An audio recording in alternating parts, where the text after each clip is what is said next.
एक बार की बात है, टूनी चिड़िया और उसकी सहेली पारो चिड़िया एक नदी के किनारे बैठकर आपस में बात कर रही थी। तभी अचानक से उस नदी में एक घोंसला बहता हुआ उनकी तरफ आ रहा था, जिसमें एक अंडा भी था। देख रही हो टूनी बहन, पता नहीं किस बेचारी चिड़िया का घोंसला बह रहा है।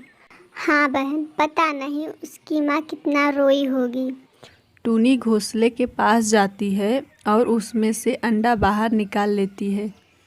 मैं इस अंडे को अपने घोंसले में ले जाती हूँ। इसमें से आज या कल बच्चे निकल ही आएंगे।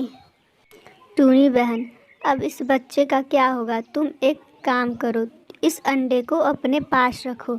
मैं किसी को नहीं बताऊंगी कि ये तुम्हारा अंडा नहीं है। हाँ बहन, मैं इस अंडे से निकलने वाले बच्चों का पूरा ध्यान रखूंगी। लेकिन अगर कभी भी तुम्हें इसकी असली माँ मिले तो ज़रूर बताना, मैं इसको उसके असली माँ को दे दूंगी। फिर वो दोनों चिड़िया वहाँ से चले जाते हैं। वो अंडा बहुत ही नाजुक था, इसलिए चिड़िया उसके लिए दूसरा घोंसला बनाने का सोच रही थी। अगले दिन टूनी चिड़िया इधर उधर घास को इकट्ठा करती है और बहुत ही मेहनत के बाद आखिरकार उसने घास का एक बहुत ही मजबूत और नरम घोंसला बना लिया था, जिसमें वो अंडे को रख सके। फिर वो उस अंडे को उस घास के घोंसले में रख देती हैं। पता नहीं इस अंडे से निकलने वाला बच्चा कैसा होगा, इसका रंग कैसा होगा। इससे निकलने वाला बच्चा पहले मुझे ही देखेगा और मुझे ही अपनी माँ समझेगा। ऐसे ही 2 दिन बीत जाते हैं और एक सुबह उस अंडे से बच्चा निकल जाता है। वो बच्चा बहुत ही सुंदर था। टूनी उस बच्चे को देखकर बहुत खुश हो जाती। ये बच्चा तो कितना सुंदर है और इसके छोटे छोटे पंख कितने अच्छे लग रहे हैं। माँ, मुझे भूख लगी है, मुझे दाने खिलाओ ना। बहुत मेहनत से मैंने इस अंडे को फोड़ा है और मुझे भूख भी लगी है। हाँ बेटा, मुझे पता था, इसलिए मैंने पहले से ही गेहूं के दाने ला के रख दिए थे। उसके अंडे से बाहर आने से पहले ही बहुत मेहनत करके इधर उधर से गेहूं के दाने इकट्ठे कर लिए थे। वो गेहूं के दाने को उसे दे देती है, जिससे वे खाकर सो जाता है। टूनी बस उसे ही देखती रहती थी। दिन भर वो उसे ही बहुत प्यार करती थी। चिड़िया ने उसका नाम डाजी रखा था। चिड़िया सोचती है, कहीं अगर किसी को पता चल गया तो। अब मैं इसे अपने से दूर नहीं करना चाहती। कहीं पारो किसी को बता ना दे इस बच्चे के बारे में। मैं कल उससे जाके कह दूंगी कि वो किसी को ना बताए इस बारे में। वो अगले दिन अपने सहेली पारो के घर जाती है। और बहन, कैसे आना हुआ? और उस अंडे का क्या हुआ जो तुम्हें नदी किनारे मिला था? पारो बहन, उस अंडे से बहुत ही सुंदर बच्चा निकला है और वो मुझे ही अपनी माँ समझता।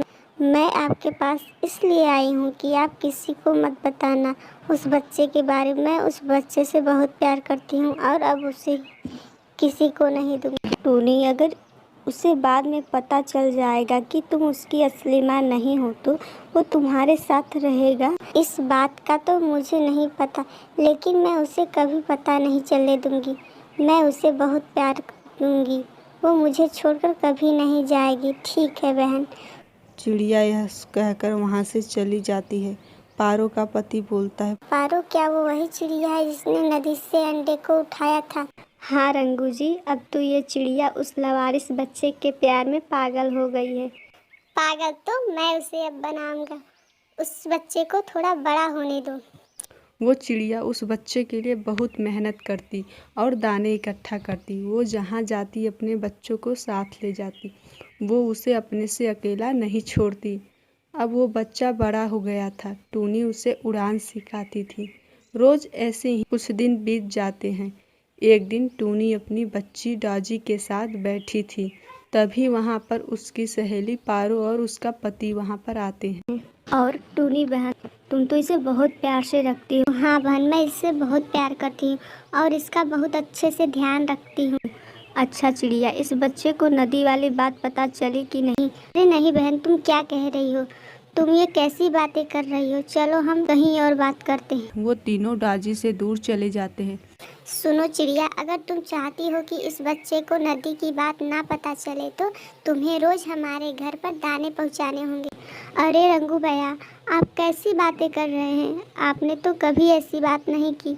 मैं तो आपको अपना भाई जैसा मानती थी। मुझे तो बस इस दिन का इंतजार था कि कब ये बच्चा बड़ा हो और कब मैं तुम्हें ब्लैकमेल करूं। कल से हमारे घर दाने पहुंच जाने चाहिए, नहीं तो फिर समझ लेना। ठीक है भैया, आप जाइए, मैं आपको रोज़ दाने दे दिया करूँगी। फिर वो दोनों वहाँ से चले जाते हैं। मम्मी, वो दोनों आपसे क्या बात कर रहे थे? कुछ नहीं बेटी, मेरे दोस्त थे, मुझसे मिलने आए थे। अब चिड़िया को और भी ज़्यादा मेहनत करनी पड़ती थी और वो बहुत मेहनत करती थी और दाने इकट्ठा करने के बाद पारो के घर चली जाती थी दाना पहुंचाने के लिए और फिर अपने घोंसले में आती थी। दादी बेटी, क्या तुम मेरे बिना रह सकती हो? माँ, आप ये कैसी बातें कर रही हो? कोई अपने माँ के बिना कैसे रह सकता है? मैं हमेशा आपके पास ही रहूँगी। वो चिड़िया अब अपने सहेली के पति रंगू से डरने लगी थी कि कहीं वो मेरे बच्चे को नदी वाली बात ना बता दे, क्योंकि चिड़िया उससे बहुत प्यार करती थी। अब उसे खोना नहीं चाहती थी।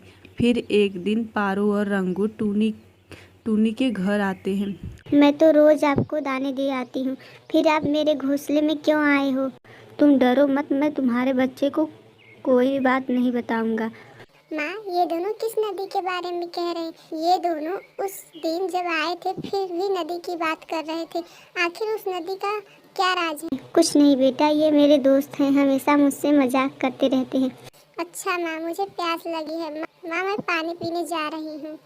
अरे बेटा, तुम रुक जाओ, अभी मैं तुम्हें लेकर चलूंगी अपने साथ। माँ, अब मैं छोटी बच्ची नहीं रही। आप अपने दोस्तों से बात कीजिए, मैं पानी पीकर आती हूँ। फिर वो वहाँ से चली जाती है। तो बच्चों, एक तरफ माँ है और एक तरफ पैसा है, तो आप इन दोनों में से किसे पसंद करेंगे? माँ को पसंद करने वाले कमेंट जरूर करें और साथ में वीडियो को लाइक और चैनल को जरूर सब्सक्राइब करें। Thank you for watching. और वहीं पास में झाड़ी के पीछे छिप जाती है ताकि वो उस नदी वाली बात के बारे में जान सके। वो चुपचाप वहीं बैठ जाती है। चिड़िया, मेरा घोंसला टूट गया है और हम दोनों जा रहे हैं। हमारे आने से पहले तुम मेरे घोंसले को बना देना बहन। मैं दाने इकट्ठा करूँगी कि तुम्हारा घोंसला बनाऊंगी। मैं एक साथ दोनों काम कैसे करूँगी? अब तुम्हें ही हमारा काम करना पड़ेगा, नहीं तो मैं तुम्हारे बच्चे को बता दूंगा कि तुम उस अंडे को नदी के किनारे से उठाकर लाई थी। तुम उसकी असली माँ नहीं हो। ताजी ये सब बातें सुन लेती है। उसकी आंखों में आंसू आ गए थे। फिर वो अपने माँ के पास जाता है। माँ, तुम मुझसे कितना प्यार करती हो। मैं तुम्हारा बच्चा नहीं हूँ, ये बात जानते हुए भी तुमने मुझे पाला। मैं तुम्हें छोड़कर कभी नहीं जाऊंगी। तुम दोनों यहाँ से चले जाओ। अब से मेरी माँ तुम्हारी कोई काम नहीं करेगी। माँ, अब तुम्हें इनसे डरने की कोई ज़रूरत नहीं है। मैं सब कुछ जान गई हूँ। मैं तुम्हें छोड़कर कभी नहीं जाऊंगी। फिर वो दोनों माँ बेटी हंसी खुशी रहने लगते हैं।